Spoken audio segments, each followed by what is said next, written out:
What's going on, guys? Welcome back to another video. So in this video, I'm going to go over my trades today, and I'm going to go over what I think is going to happen for PPI tomorrow, September 10th, 2025. So without further ado, let's get right into it.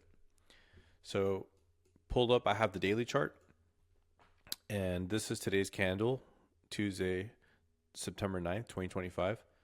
So let's break down what happened today. So yesterday we had a bullish candle. However, it was an inside day as we closed inside the range. We didn't take the high or low of Friday's range and the previous week's high. Yesterday we had a nice expansion. However, we failed to reach that high and then we pulled right back into the range. Today what happened was it looked like in the AM session like we were going to have another inside day.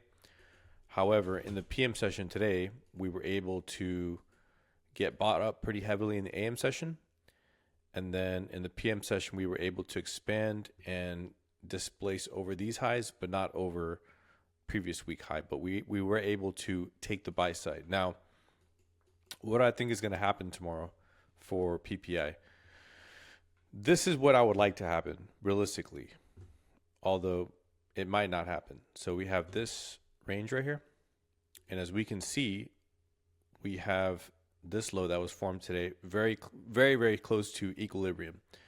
So what happens in a lot of instances in the market is that you will have price come back down and take this out because there's a lot of buyers here. You know, there's a lot of buyers that have their stops right here. So this is a good area that price could come back to in a discount and take the stops.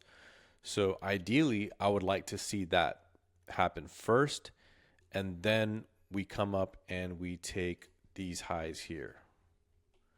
That's the scenario that I would like to see play out. Now there's 4 more scenarios that can happen. The other bullish scenario is that we just straight up displace higher and take the buy side and expand or retrace, right? So that's the second scenario. The third scenario is that we expand higher, we close a 4-hour candle up here, and then we come back down, similar to what happened like last week. That's a bearish example. Another example is that we wick this high and then we just displace lower. And then finally, the fifth thing that can happen is that we just really just do nothing. Maybe we take this low or we take this high and then we just chop until CPI comes out. So that's also a possibility. So a lot of things are possible tomorrow, and we have to be open and we have to be patient. Ideally, I would like to take a trade after 10 a.m. tomorrow, unless we get something really nice and I see some speed on the tape, then I would take a long.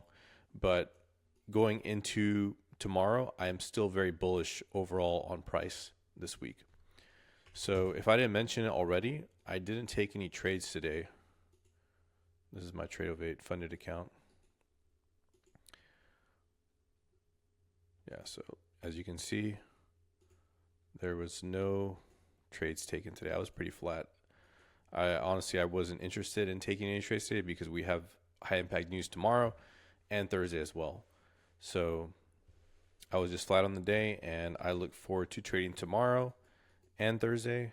And that's about it, guys. So if you like this video, if you found value, please like and subscribe, and I'll see you on the next one. Peace.